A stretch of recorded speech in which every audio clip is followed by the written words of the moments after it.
In this video, I'm going to show you how to change your voice in Snapchat video. So what you want to do is open up Snapchat on your phone and then tap on the smiley icon as you can see here. Now tap on the Explore button down in the bottom right.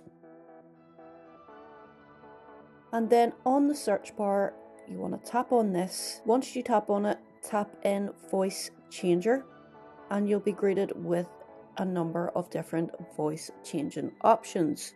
So once you pick the voice changing option that you want, tap on it, record your video just as you would normally, and once you have recorded the video, it should sound something like this. This is a voice changing option on Snapchat. And that's basically all there is to changing your voice in a Snapchat video. I hope you find this video helpful. Thank you for watching. Until next time, peace.